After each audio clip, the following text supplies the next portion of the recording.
The waiter hadn't even finished pouring the water when my mom made her declaration. "Your kids can eat when they get home," she said with a light flick of her wrist, tossing a pair of cheap paper napkins across the table like she was doing us a favor. My daughters, who had just come from soccer practice still in their uniforms, looked down at the napkins, then up at me. Across the table, my sister's girls were already unwrapping neat little to-go boxes with gold foil lettering. $65 pasta dishes from some boutique Italian spot, and slices of tiramisu stacked like little edible towers. Her husband laughed a little too loud. "Should have fed them first," he said, not even glancing at me. I felt something cold coil in my chest, but I smiled politely, leaned down to my girls, and whispered, "Copy that." When the waiter returned with his notepad out, I stood up. But I should back up. You need to understand how we got here. How we ended up at that dinner table where two little girls were being taught a very clear lesson. That in this family, there's an A-list, and everyone else is supposed to clap quietly from the side. My name's Connor. I'm 36, and I've been walking on eggshells around my family since I was old enough to understand that not all kids get the same kind of love. I've got two daughters, Emma, 10, and Riley, 8, who are the best parts of me, and a wife who should have run for the hills considering the family she married into. But she stuck around, mostly for me, sometimes for the entertainment. Because my family isn't just dramatic. They're a slow-motion train wreck where the engine swears it's never derailed while the caboose is in flames. Let me tell you about my sister, Melissa. She's 38, 2 years older, and she's been the princess since birth. If Melissa spilled juice as a kid, it was, "Connor, what did you do to distract your sister?" If she forgot her homework, it was, "Connor, why didn't you remind her?" And God forbid I ever asked for anything she already wanted. She didn't just get the bigger slice of cake. She got the cake stand too. She married well, of course. Daniel, her husband, is one of those guys who looks like he owns a yacht even if he doesn't. They live in a 4-bedroom house in the suburbs with a dog that gets Christmas presents from my parents, while I'm still waiting for my girls to get a single birthday card. Not that I expect it anymore. Hope left the building years ago. Now my mom, Elaine, is the kind of woman who could win an Olympic medal in selective generosity. She throws lavish brunches for Melissa's kids, sends them to day camps with little just because packages, and brags to her church group about how well Melissa's raising those girls. But when it comes to mine, you should learn to budget better, Connor. As if budgeting would magically create grandparents who remember birthdays. But let's talk about the dinner. That night wasn't just a fluke. It was the culmination of years of small humiliations, tight-lipped smiles, and moments where I let things slide for the sake of keeping the peace. I used to think that being the bigger person meant staying quiet, letting things go. But the thing about swallowing your pride is that eventually, it starts to taste like poison. My mom had invited us all out to dinner under the pretense of a family catch-up. She picked the restaurant, some trendy fusion place where the waiters wear aprons with leather straps and the water comes in tiny glass bottles like they were hand-blessed in the Alps. She said it was her treat. That was the only reason we said yes. My wife, Paige, was skeptical. "You really think this is a good idea?" she asked as we were getting ready. "I think it's a chance," I said. "Maybe she's trying." She gave me a look. "Trying what?" "To keep up the streak of making your daughters feel invisible." I didn't have a good answer. I just wanted one evening. One decent, peaceful dinner where my girls weren't made to feel like they were wearing clearance rack clothes at a black tie event. We got there 5 minutes early. Paige made sure the girls looked nice. Riley had a little bow in her braid, and Emma wore the white dress she saved for special things. My mom and Melissa's family rolled in 10 minutes late, laughing about something they'd seen on a TikTok I wasn't invited to. Melissa air-kissed me and immediately turned to Paige. "Love your top," she said with a smile that was 2 parts Botox and 1 part judgment. Didn't know they brought that brand back. We sat. Daniel ordered wine before the waiter even introduced himself. Melissa started going on about their summer plans, some exclusive camp in Vermont, then a week in Italy. I nodded along, spooning water into Riley's glass from the tiny bottle like I was performing a ritual. And then came the food talk. My mom leaned in toward the waiter, eyes flicking toward Melissa's girls. "Oh, we've pre-ordered for them," she said with a proud little grin. "The chef knows." I glanced at my girls. They were flipping through the kids' menu, circling things with their fingers. "Mom," I said, carefully, "you didn't order for Emma and Riley?" She blinked, genuinely confused. Well, I assumed you'd bring snacks or something. They're kids. They don't need a $30 meal. That's silly. I looked at Paige. Her jaw clenched so tight, I could see the muscle twitch.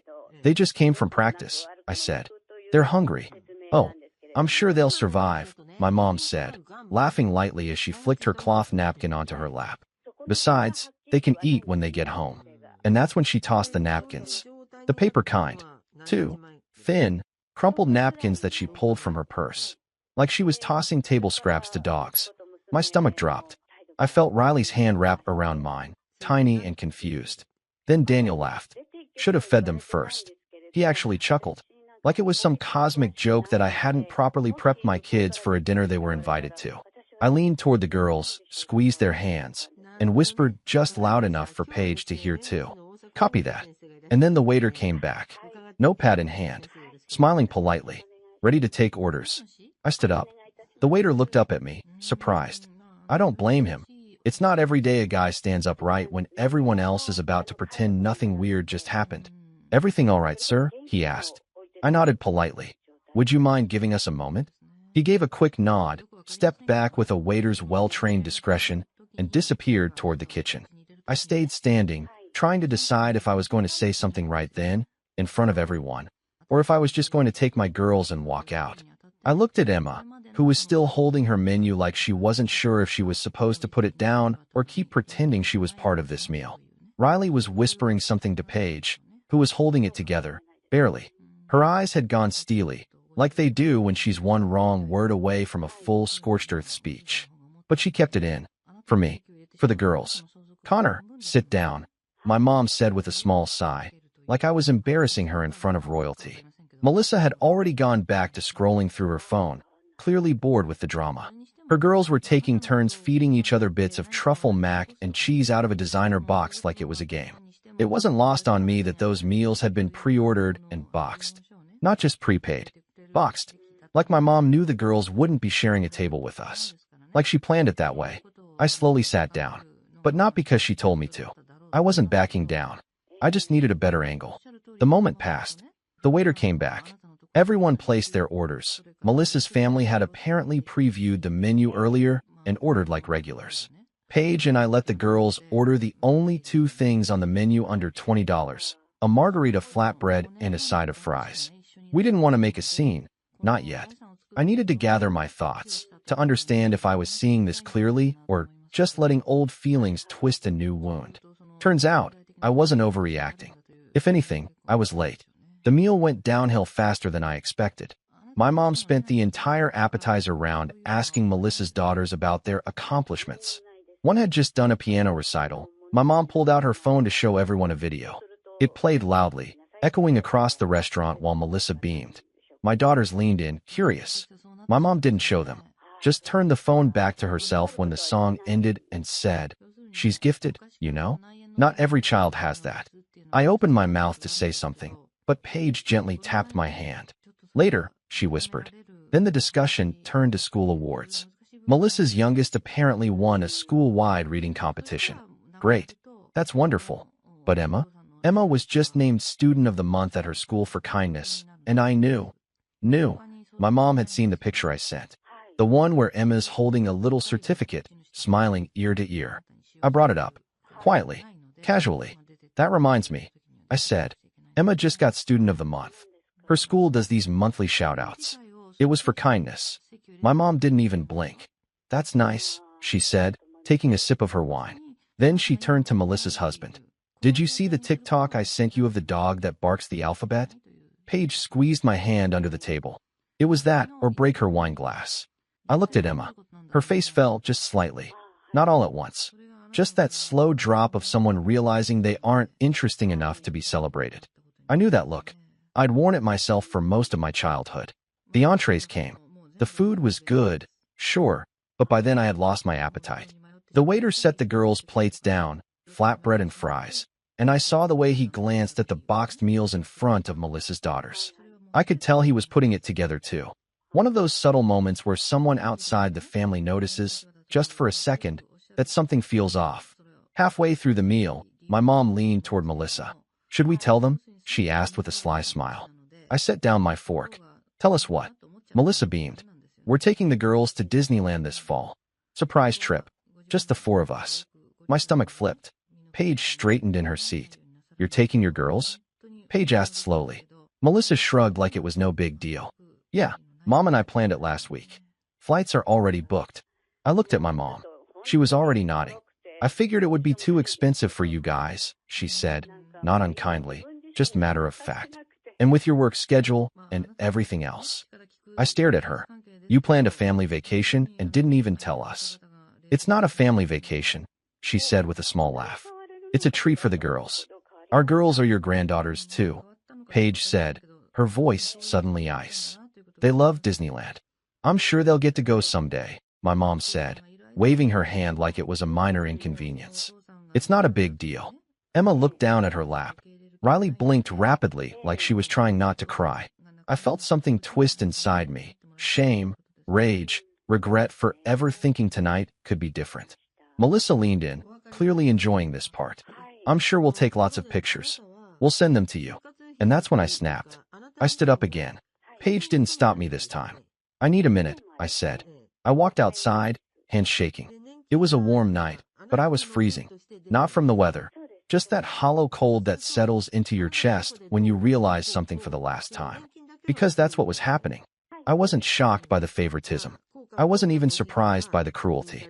What hit me hardest was the fact that I had seen it coming and still walked into it. Still let my girls believe they were going to be part of something they were never invited to. And the worst part? It wasn't even new. It was a rerun of my entire life. I remembered birthdays growing up where Melissa would get the full parade, balloons, banners, cakes from specialty bakeries, and I'd get a card signed Love, Mom, with a $10 bill and no cake. I remembered parent-teacher nights where my mom gushed over Melissa's C in math while ignoring my science trophies. I remembered being told boys don't need that much attention and don't be jealous, be helpful. I thought it would be different with my girls. I thought becoming a father would finally give me some leverage, some way to rewrite the script. But you can't rewrite a story if the author never changes. I stayed outside for a long minute. Then Paige joined me, her arms crossed, jaw tight. You okay? She asked. I shook my head. No, but I know what to do. She raised an eyebrow. What does that mean? I didn't answer. Not yet. Because revenge, when it's deserved, doesn't come in one explosive moment. It simmers. It builds. And I had just found my spark. I walked back in. Melissa was laughing at something Daniel said. My mom was swirling her wine like she was the queen of a table that existed solely to orbit her. My daughters were sitting quietly, side by side, eating flatbread like it was some kind of test they had to pass without speaking. And I watched them, those two sweet, patient girls, and I made a silent promise. This wouldn't happen again. Ever. I sat down slowly. My mom glanced at me, still sipping her wine. You all right, dear? I smiled. More than all right. And that's when the waiter returned to ask about dessert. And that's when I said something that would turn the entire night upside down.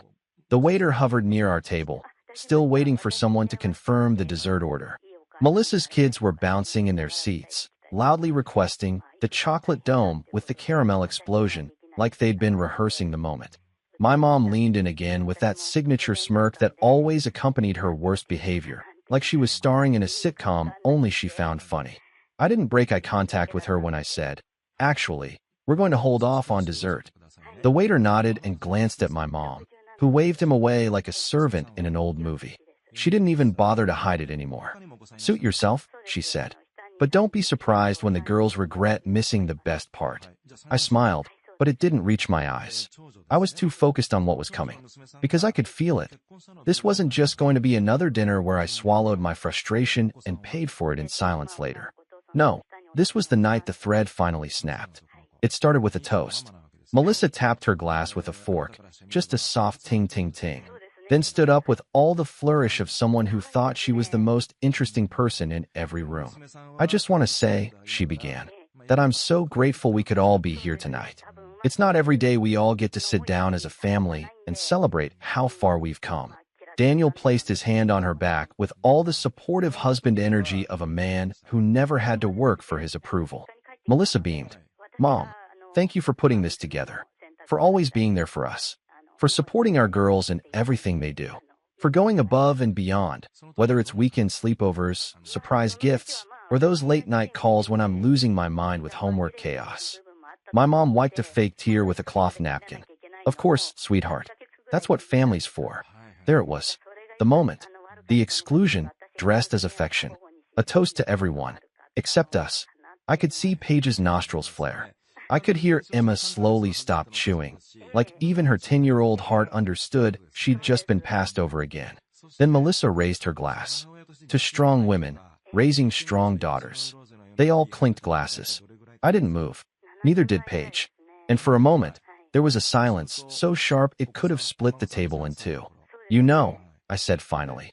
It's wild how often we all get together and still manage to feel like strangers. Melissa blinked. What's that supposed to mean? I didn't answer her. I looked at my mom. Mom, when's the last time you came to one of Emma's soccer games? She shifted in her chair. Well, you know how busy I am. But you made it to 2 of Ava's piano recitals. And 1 of Charlotte's ballet rehearsals. Not even a performance. A rehearsal. I didn't realize you were keeping score, she said coolly. I wasn't, I replied. But it turns out my daughters were. Emma looked up at me, confused, as if she couldn't quite believe I was actually saying it out loud. Paige reached for her hand under the table. Melissa rolled her eyes. Here we go. No, I said, locking eyes with her. You don't get to dismiss this like it's some petty thing. You've always acted like this. Like your kids are the center of gravity and the rest of us are just satellites orbiting their perfect little lives.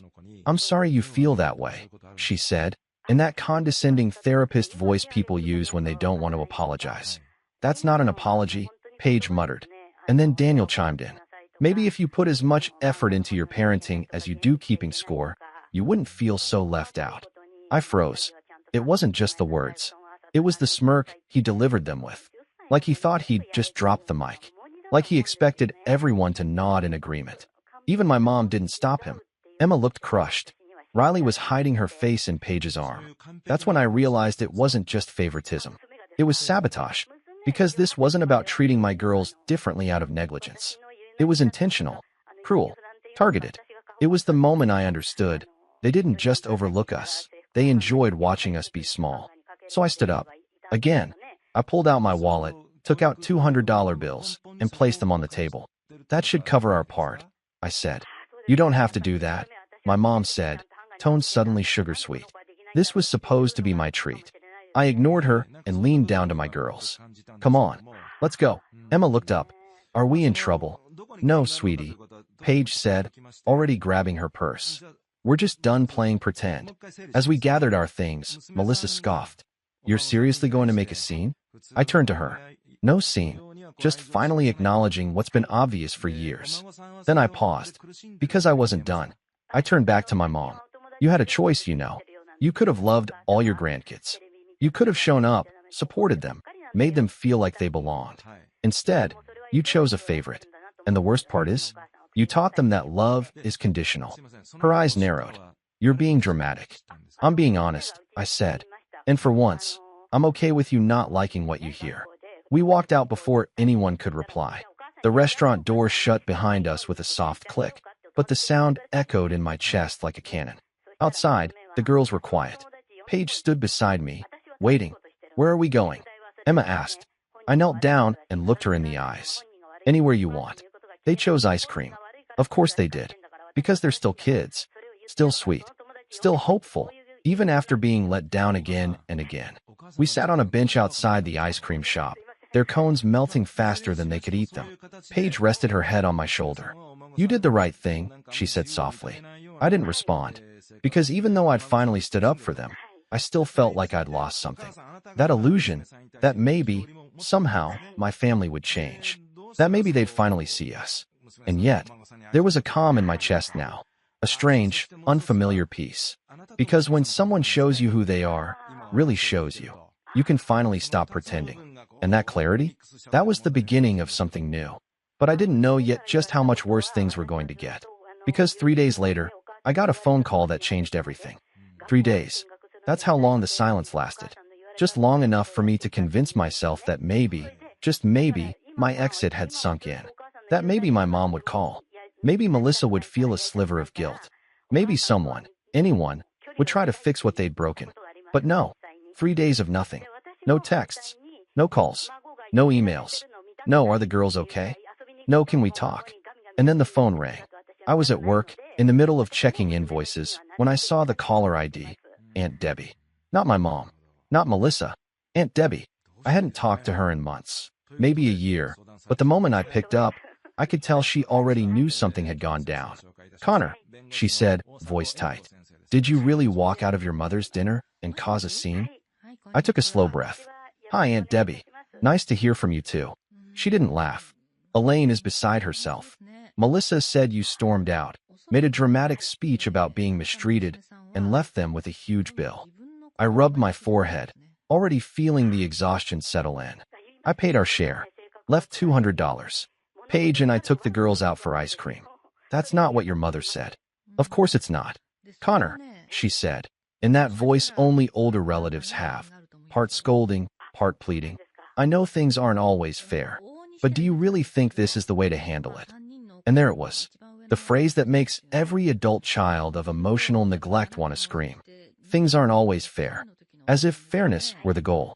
As if we were fighting over the last cookie and not decades of favoritism, gaslighting, and emotional manipulation. I'm not asking for things to be fair, I said slowly. I'm asking for them to stop treating my kids like second-class citizens. There was a pause.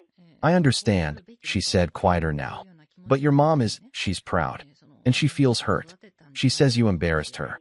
I nearly laughed. She felt embarrassed? She tossed napkins at my daughters and told them to eat at home while serving Melissa's kids catered meals. Then told us they were going to Disneyland, without even mentioning it beforehand. If she's embarrassed, maybe she should ask herself why. Debbie sighed. I hate seeing the family fall apart.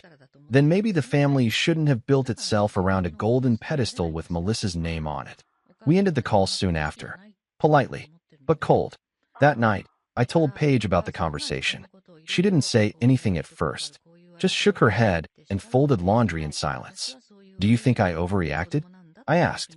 She looked up. No, but I think they'll never see it that way. I nodded, already knowing she was right. And that's when it really started to sink in. This wasn't going to be one of those arguments that blows over. This wasn't a misunderstanding to be cleared up over coffee. This was a fracture, long overdue, and finally split wide open. And like any earthquake, the aftershocks kept coming. A week later, we found out Melissa had posted a Facebook status. Family doesn't always mean blood. Some people just like playing the victim. Upside down face. Underneath were a dozen likes from her friends, vague comments like, ugh, I know this feeling too well, and a sea of passive-aggressive validation. My mom commented a heart emoji. Emma saw it. She was sitting next to me on the couch, flipping through my phone because she was showing me a meme from her school's parent group when the notification popped up. She read it, blinked, and asked, is that about us? I froze. What do you think? She was quiet for a long moment. Then she handed the phone back and said, I don't want to go to Grandma's anymore. I nodded. You don't have to. Later that night, Paige and I sat on the porch after the girls went to bed. It was early fall, just starting to get cold, and we had blankets over our laps like we were an old couple waiting out a storm. I don't want them growing up like I did, I told her, walking on eggshells, wondering what version of love they'd get that day. She reached over and squeezed my hand. Then don't let them. That's when I started to plan. Not revenge. Not yet. I wasn't ready for that. But distance. Real distance. No more holidays by default. No more driving an hour just to sit at a table where my daughters were ignored while Melissa's kids opened surprise gift bags. No more passive-aggressive texts. No more guilt trips wrapped in polite language. I started small. First, I pulled out of the group chat. The one where my mom sent daily memes. Melissa shared vacation photos, and no one ever responded when I posted anything about my kids. Left the chat. No announcement. Just, Connor has left the conversation. Next, I started politely declining invitations. Baby showers, cousin birthdays, cookouts. Everyone came with the same copy-paste excuse. Sorry, we've got plans that day. Sometimes we didn't. But sometimes peace was the plan. Then I blocked Melissa on social media. Paige did too. Not out of spite, just preservation. But none of it stopped the next big blow. Because even when you walk away, they find new ways to pull you back in. It came in the form of an envelope. A formal invitation. to Melissa's pre-divorce rebirth party. Yes, you read that right. Apparently, she and Daniel were separating. And instead of mourning the end of her marriage, Melissa decided to host a party celebrating her new chapter. With a full theme, there was a printed itinerary, a guest list, a dress code, Beyoncé lemonade chic, and a note at the bottom that said, "No kids. This is an adult-only glow-up celebration. Family support is expected." Attached was a handwritten note from my mom. "It would mean the world if you came to show her some love. She's really hurting. Let's put the past behind us." I read it twice, then slid the envelope across the table to Paige. She stared at it, blinked slowly, then asked, "Are you being punked?" "I wish." Emma, sitting at the counter doing homework, looked over. "What's a rebirth party?" "It's when people throw a party for themselves to pretend everything's fine," Paige said flatly. I almost smiled. Almost. But something inside me snapped again. Because not only were we being invited to support the same woman who treated my kids like trash, they expected us to forget everything. Just like that. Pretend nothing happened. Pretend there wasn't a long list of slights and silences and cruel little choices. But I wasn't pretending anymore. That night, I didn't sleep. Not really. I kept thinking of Emma's face when she saw that Facebook post. Of Riley asking me if she did something wrong when she didn't get a birthday call last year. Of Paige holding my hand in that restaurant as I finally said all the things I'd swallowed for too long. I stared at the ceiling and made a decision. Not just to walk away, but to make it permanent. Not out of anger. Out of love. Because real love doesn't have terms and conditions. It doesn't pick favorites. It doesn't vanish when things get uncomfortable. The next day, I started making quiet moves. Small, intentional steps. I took Emma and Riley to open junior savings accounts under my name. Not that Melissa's kids needed the money, but because I wanted my girls to know they were seen, valued, planned for. I called a therapist, booked a session for myself, then one for Paige and me, then asked the girls if they'd like to talk to someone too. We started talking, really talking, around the dinner table.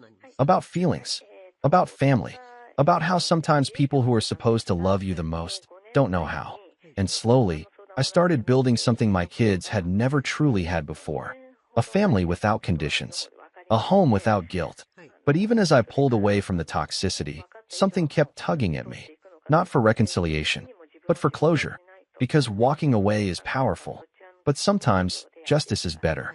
And when I found out what my mom had done with the trust fund my late father left behind, that's when the line between walking away and fighting back disappeared completely. The first time I felt real peace again was on a Sunday afternoon, 6 weeks after we walked out of that restaurant. It was one of those crisp, golden Sundays where the air smells like falling leaves and new beginnings. Emma and Riley were on the porch carving pumpkins with Paige, laughing like nothing bad had ever touched them. No tension, no pity, just joy. I stood in the doorway with a mug of coffee and realized something I hadn't allowed myself to believe in years. We were okay. Better than okay, actually. We were free. No more waiting for my mom's approval. No more awkward silences after being excluded from family trips. No more shrinking myself to fit into a mold someone else made for me. For the first time in my adult life, I wasn't orbiting my family's dysfunction. I was building something separate, and it was working. At first, the progress was quiet, subtle, but unmistakable. Riley had stopped chewing her nails. Emma started humming again when she did her homework, the way she used to when she was younger, before my mom's favoritism began making her feel small. Paige began sleeping better, smiling more. She even said to me one night as we were folding laundry, "I feel like we finally took our house back." That stuck with me, because we had. But the real turning point wasn't emotional. It was financial. About 2 months after the dinner, I got a call from a number I didn't recognize. It was a lawyer. Not mine, my father's. Apparently, after my dad passed 10 years ago, he had set up a small trust fund for his grandkids. It wasn't a fortune, just under $60,000 total, but it was meant to be evenly divided between all of his grandchildren once they turned 18. And my mom was the trustee. The lawyer had tracked me down because I had never responded to the documentation. "Because I never received any," I said flatly. He paused. "That's unusual. You're listed on the documents as a contact, along with your sister. Melissa signed her side 3 years ago. Her daughters have already been granted early disbursements." I felt the words lodge in my throat. Early disbursements. Yes. The trustee, your mother, approved partial early withdrawals for Melissa's children. Roughly $10,000 each for extracurricular enrichment. And nothing for mine. The silence on the other end of the line told me everything I needed to know. When I hung up, I didn't even tell Paige right away. I sat with it for a few hours. Not because I didn't trust her, but because I didn't trust myself to speak calmly yet. My father, who died believing both of his children would do right by each other, had left a gift for all of his grandchildren. And my mother had stolen from mine. That night, after the girls went to bed, I told Paige everything. We sat at the kitchen table in silence for a long time before she said, "You know what you have to do, right?" I nodded. Yeah. But this wasn't going to be a confrontation. I was done with yelling matches and emotional showdowns. This was going to be surgical. First, I called the lawyer back and asked for everything in writing.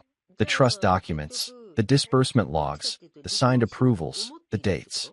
He was professional but helpful. Said it would be in my inbox within the hour. Next, I hired a financial advisor. Not a flashy one, just a quiet, sharp woman named Denise who'd been recommended through a friend. She went through every document, verified every detail, and said, "This isn't just ethically wrong. It might be legally actionable." That word stuck in my head. Actionable.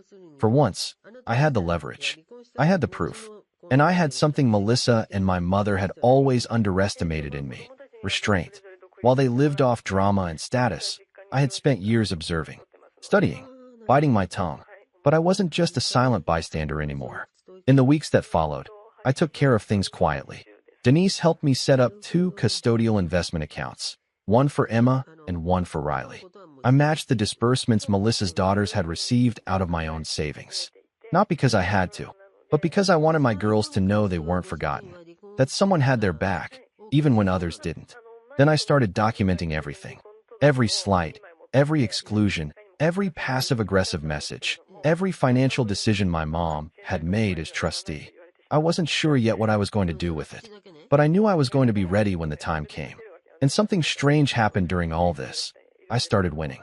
Not just emotionally, professionally too. Maybe it was the clarity. Maybe it was the fact that I wasn't carrying the weight of old wounds anymore. But my performance at work skyrocketed. I landed a new client that doubled my quarterly commission. I was offered a leadership training spot I'd been passed over for last year. For the first time, I felt like I was moving through life on purpose.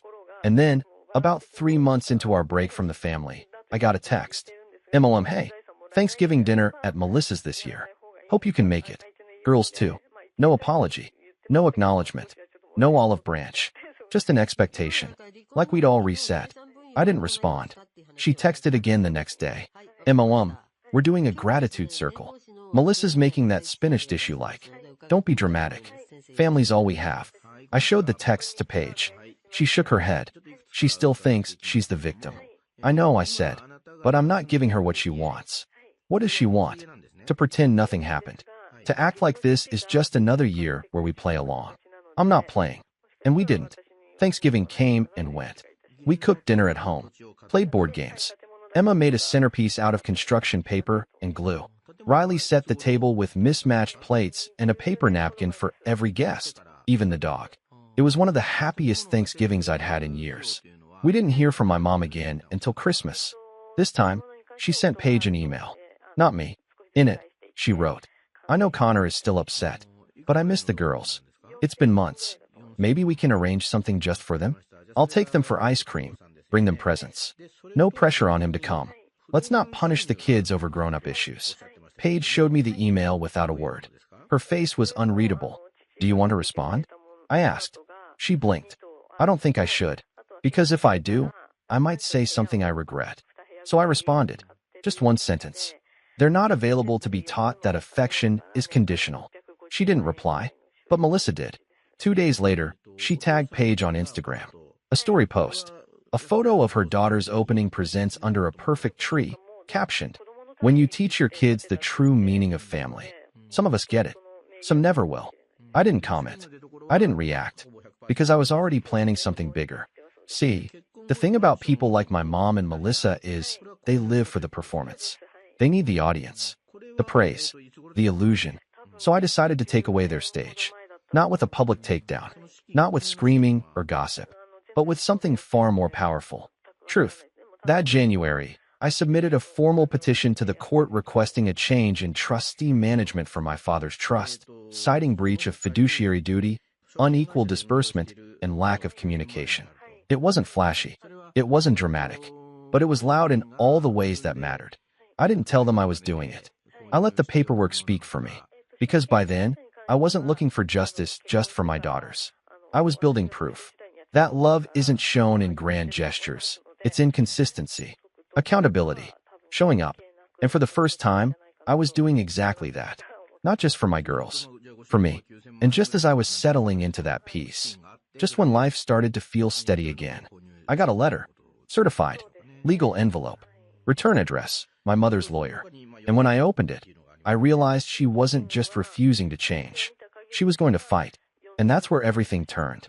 Again, when the envelope arrived, I thought it might have been confirmation from the court that my trustee petition had been received.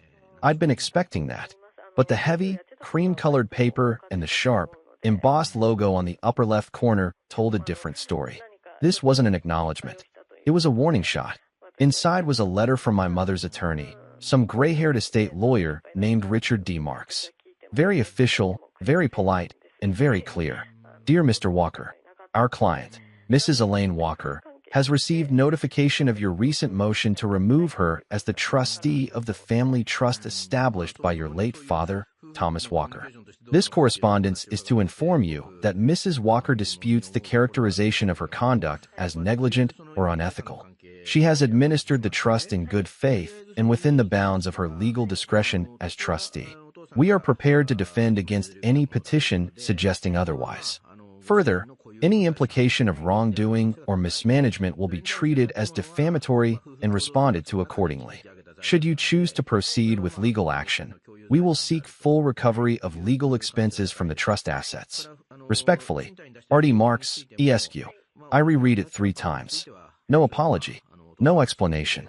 No acknowledgement that my daughters were entitled to anything. Just legal posturing and a thinly veiled threat.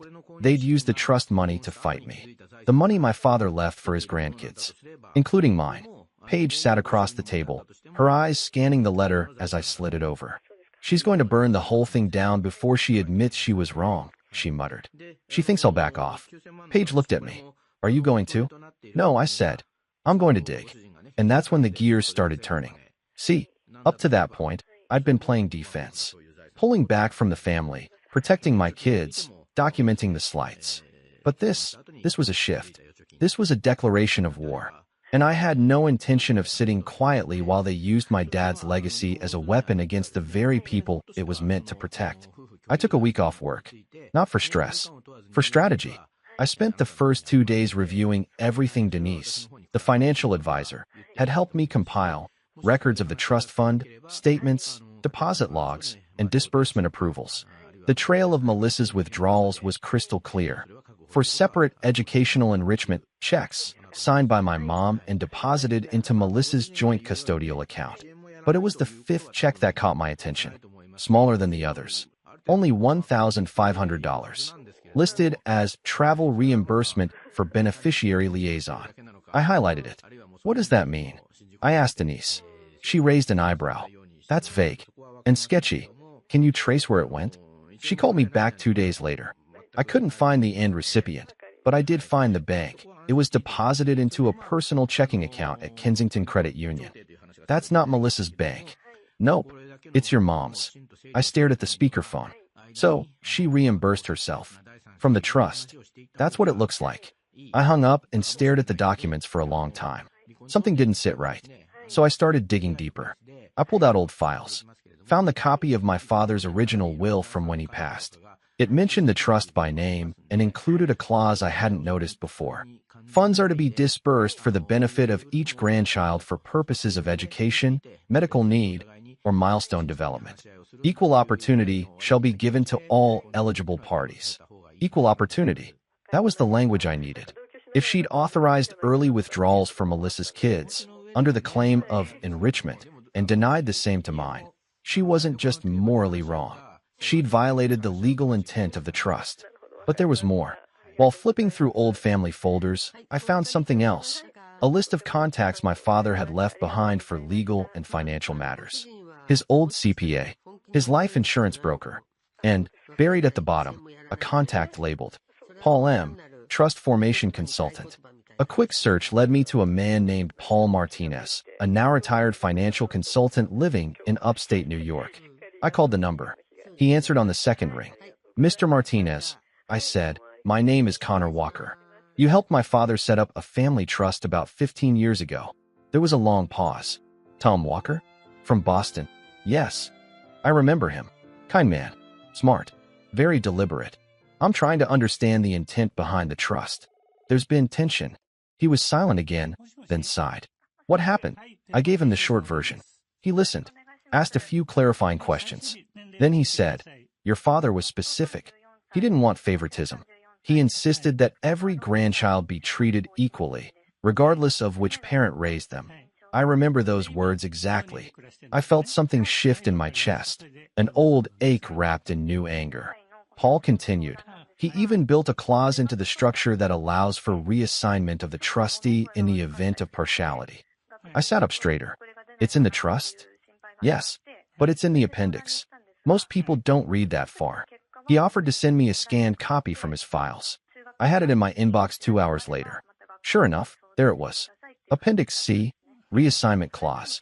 If a trustee is found to have distributed more than 60% of funds to less than 50% of eligible beneficiaries, the trust may be reevaluated and reassigned through a legal hearing with only one petitioning party required. The math wasn't even close. Melissa's daughters had received over $20,000. My daughters? Zero. Out of a $60,000 trust, more than one-third had gone to one side of the family. And suddenly, I wasn't just in a good position. I was in a powerful one, because now I had documentation of unequal disbursement, proof of vague reimbursements deposited into my mother's personal account, a retired trust consultant ready to confirm my father's intentions, a clause that gave me standing for immediate reassignment without needing a majority vote. But even that wasn't the final card. The final card came from an unexpected source. One night, around 10 p.m., I got a message on Facebook from a name I barely recognized. Lindsay Pierce, a friend of Melissa's from high school. We hadn't spoken in over a decade. Her message read, "Hey Connor, hope this isn't weird. I know we haven't talked in forever, but I saw your mom at brunch with Melissa a few weeks ago and overheard something I thought you should know." She went on to explain that she'd been seated near them, close enough to hear them talk about Connor's pity party and how he'll back down once he realizes he's not entitled to anything. But the kicker? Melissa had joked about using the trust money before Connor even figured out it existed. She said, "I told Mom to funnel the rest through Riley's old dentist if she needed a clean withdrawal. He owes us one." I reread that line 5 times. Riley's dentist. The one she'd stopped seeing 2 years ago after we switched insurance. I went back through the disbursement logs, and there it was. A $2,400 withdrawal, labeled Dental Procedure for RW. I never authorized it, never signed a release. It wasn't my Riley, but it sure looked good on paper. I added it to the evidence folder. Now I had a trail of false expenses, witness testimony, a clause for reassignment, and a paper trail that reeked of misuse and fraud. I wasn't just on solid ground. I was holding the match and the gasoline, but I didn't light it yet. Not until I could ensure it would burn exactly the way I wanted it to. Not just to reclaim what was ours, but to expose what they'd tried to hide. Because revenge wasn't just going to be about money anymore. It was about truth. The morning of the court hearing was calm, almost unsettlingly so. It had rained the night before, and the sidewalks were still wet, leaves plastered against the pavement like little mosaics of orange and rust. The courthouse wasn't big, just a low, brick building tucked between a library and a park. But stepping through those glass doors felt heavier than it should have. This wasn't just a legal appointment. This was accountability, and it was long overdue. Paige squeezed my hand before I stepped inside. "You good?" she asked. I nodded. "Yeah, I'm good." What I didn't say was that I hadn't slept the night before. Not because I was nervous about losing, but because I'd waited so long for this moment I didn't quite know what to feel now that it was finally here. The hearing wasn't some dramatic, televised trial. It was a small probate courtroom with creaky chairs and fluorescent lighting that made everyone look a little more tired than they probably were. But I wasn't here for the aesthetics. I was here to deliver the truth. Quietly. Precisely. My mother sat across the room from me, dressed in a stiff gray blazer, lips pursed so tightly they looked like they'd been stitched together. Melissa wasn't with her. Apparently, she'd chosen to support from a distance. I imagined her sipping a green smoothie somewhere, convinced this was all just a formality, that I'd lose, that they'd win. And for once, I hoped she stayed confident. I wanted this to surprise them. The judge, a woman in her 60s with silver hair and sharp eyes, called us to order. We're here to review petition number 221, GJ, regarding the administration of the Walker Family Trust. Petitioner, please proceed. I stood, every document I needed in a neatly organized folder. Your Honor, thank you. I'm here to request the removal and reassignment of the trustee, Elaine Walker, on grounds of partial disbursement, financial mismanagement, and breach of fiduciary duty as defined in the original trust document and its Appendix C. Elaine shifted in her seat. I passed a printed packet to the clerk, who handed one to the judge. Within this file, you'll find the following. A full disbursement record from the past 5 years, showing over 60% of trust funds allocated to the children of one beneficiary, my sister, while my own daughters have received nothing. A scanned copy of the trust's appendix clause outlining grounds for reassignment based on unequal distribution. 2 early withdrawals labeled for educational enrichment deposited into a joint custodial account managed solely by Melissa Walker. A travel reimbursement deposited directly into the trustee's personal account, Elaine Walker, without itemized records. A dental procedure billed under my daughter's initials, RW, which I did not authorize. I've included a notarized affidavit from our current dentist confirming that no procedures were performed during that period. The judge's eyebrows lifted at that one, but I wasn't finished. I've also included a written statement from Paul Martinez, the financial consultant who helped draft the original trust, confirming that my father's intent was to provide equal opportunity to all grandchildren, not discretionary favoritism. I sat back down. Elaine didn't stand right away. Her lawyer, Richard Marks, rose first. We dispute the characterization of my client's actions as malicious or negligent. The trustee operated within her discretion and believed she was acting in the best interest of the trust. The judge held up a hand. Mr. Marks, the math is not in your favor. He tried again. There were unique circumstances. One of the beneficiaries expressed more immediate financial need for educational purposes. She requested it. I interrupted, keeping my tone level. My mother approved it, and never once offered the same to my daughters. Elaine stood then, face tight. I didn't think you'd want the money, Connor. You've always acted like you're too proud for help. And yet, you gave thousands to Melissa's children without asking. Melissa's children had needs. So do mine. The judge tapped her pen against the desk. Ms. Walker, your role as trustee is not to determine who deserves more. It's to uphold the trust's stated purpose, which is clearly to benefit all grandchildren equally. Elaine's mouth opened, then closed. For the first time, she looked shaken. The judge flipped through the pages for a moment, then looked up. I am granting the petition. Effective immediately, Elaine Walker is removed as trustee. The court will appoint a neutral fiduciary to oversee remaining disbursements. Furthermore, I am ordering a forensic audit of all transactions related to the trust over the past 5 years to determine if additional legal action is warranted. It was quiet enough to hear the air vent humming. I didn't smile. I didn't gloat. But inside, I felt light. Afterward, I walked out into the cold air and took a long breath. Paige was waiting at the curb. When she saw my face, she already knew. I got in the car, said nothing, just held her hand as we drove. A week later, the fallout started. Melissa texted me first. Melissa, did you really have Mom removed from the trust? This is going to ruin her. You are disgusting. Then she posted a screenshot of a Bible verse to her Instagram story. Something about forgiveness. Then something about betrayal. Then a story of her kids playing in a new backyard inflatable pool with the caption, "We rise anyway." I didn't respond, because I didn't need to. The court-appointed trustee reached out 2 days later to confirm that pending disbursements would be frozen until the audit concluded. Paige and I sat down with the girls and explained what happened, carefully. We didn't use words like stolen or corrupt. We told them that their grandpa had left something behind for them, and now it would finally be shared fairly. Emma asked, "Did Grandma know that before?" I nodded. She thought for a second, then said, "Then I don't want her presents anymore." Riley added, "Me neither.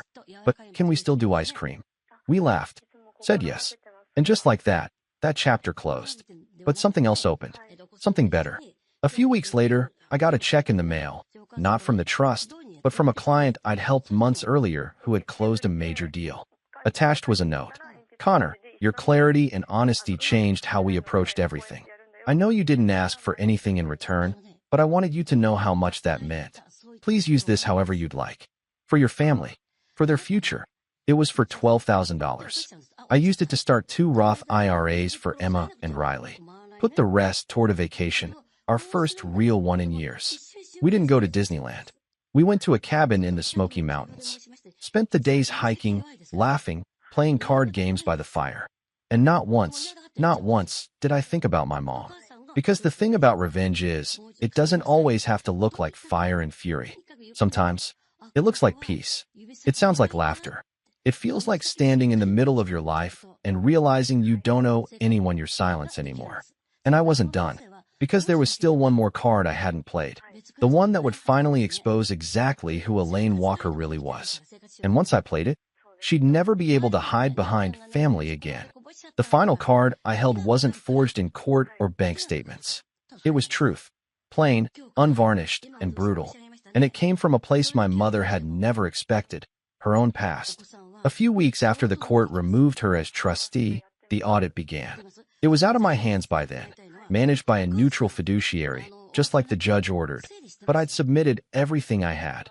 Copies of shady transactions, the misappropriated dental payment, the travel reimbursement, and of course, the statement from Paul Martinez, the trust consultant. I thought that would be the end of it, until Paul called me again. "I was going through some of the old records," he said, "and I found something I think you should see. Your father left a letter. It wasn't meant to be opened unless there was a dispute over the trust." "A letter?" I asked. "Yeah, it was addressed to the trustee, Elaine, but with a note that said, 'Open only if the kids fight.' I figured, given recent events, well, you have a right to see it now." He sent it by express mail. It arrived 2 days later, sealed in a plain envelope with my father's unmistakable handwriting across the front. To Elaine, "If you're reading this, something went wrong." And I'm not surprised. That's how it began. The rest of the letter was a gut punch. Not angry, not cruel, just devastatingly honest. He went on to explain how he feared favoritism would tear the family apart, how he'd seen it forming even before he got sick, how Melissa's constant demands and Elaine's blind indulgence made him worry for my future relationship with her and with my children, how he'd set up the trust to be fair on purpose, because he feared that when he was gone, fairness would die with him. He ended it with this: "If you cannot bring yourself to treat Connor's children the way you treat Melissa's, if you cannot offer them the same time, attention, and generosity, then step aside. Let someone else do what you want. Do not dishonor their names. Do not dishonor mine." That was the nail in the coffin. I forwarded the letter to the fiduciary auditor, who immediately added it to the case file. Within a month, the audit report came back with findings of misuse of funds, unequal distribution, and ethical misconduct. It was worse than I thought. Elaine had authorized over $28,000 in disbursements to Melissa's daughters. Meanwhile, not a single dollar had been allocated to Emma or Riley. Not only that, she'd claimed another $3,800 in trustee expenses for spa visits, travel meals, and consulting calls with Melissa, none of which were documented. The new trustee filed a civil complaint for restitution. Elaine would either return the misused funds to the trust or face a lawsuit. She chose silence for weeks, until, eventually, she cracked. It started with an email from Elaine Walker. Subject: "I hope you're happy. You've destroyed this family. Congratulations. I don't know who you've become, Connor, but it's not someone I recognize. Your father would be ashamed of what you've done to your own mother. I only ever wanted to help. I never meant to hurt anyone. I just thought Melissa needed more support. She's had such a hard time. I didn't think you'd make it a public spectacle. I can't show my face at church anymore. Everyone is asking questions. Your Aunt Debbie won't return my calls. Even the pastor asked if I was okay. Do you know how humiliating this is? I never thought you'd do this to me. Don't bother responding. I wouldn't believe anything you said anyway. I didn't respond. Because, for once, I didn't feel the need to explain myself. She wanted me to feel guilt, to feel like I'd burned the house down. But all I'd done was turn on the lights. And now the house was finally showing its cracks. Then came the ripple effects. Melissa, suddenly very aware that public scrutiny was closing in, deactivated her Instagram for 3 weeks. When she came back, her profile was private and scrubbed of any references to family. Gone were the inspirational quotes. Gone were the soft focus photos of her daughters playing piano with captions like legacy and light. I heard through a mutual cousin that she tried to open a new savings account for one of her girls and was flagged by the bank for custodial complications. Apparently, once the new trustee was in charge, all the enrichment accounts Melissa had used were shut down and the money was recalled. She had to pay back nearly $11,000. Melissa sent Paige a text that simply said, "Was it worth it? You've turned Connor into someone I don't even recognize." Paige didn't respond either. Not because she didn't want to, but because we were on a plane, headed to Colorado for a week-long winter trip. The girls' first time seeing snow. We'd saved up for it after the audit closed, and the trust officially allocated new equal distributions. Each child, Emma, Riley, Ava, and Charlotte, received the same amount. But Melissa had to apply for hers now, through formal process. No more under-the-table reimbursements. No more quiet favoritism. We used our funds the way we knew my dad would have wanted. To make memories. To build something lasting. And on the final night of the trip, with snow falling outside the cabin window, Riley asked, "Do you think Grandpa would have liked this?" I smiled. He would have loved it. Emma curled up beside me. "I think he'd be proud of you." Paige kissed my shoulder. "I know he would." Months passed. We never returned to normal. There were no forced reunions. No performative apologies. Just a new silence from my mom's side of the family. A silence we learned to live with. Then appreciate. The girls stopped asking about birthdays and holidays with Grandma.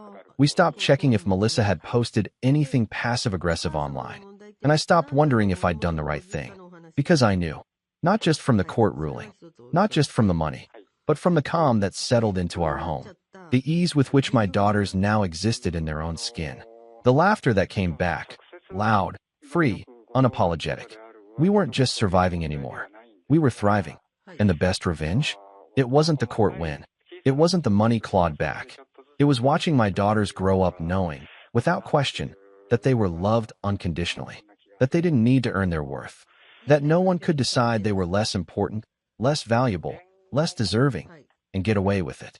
That's what we built. And we built it out of the ashes they left behind.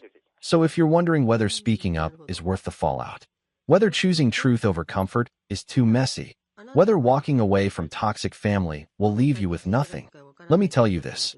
I walked away with everything that matters. And I'd do it again.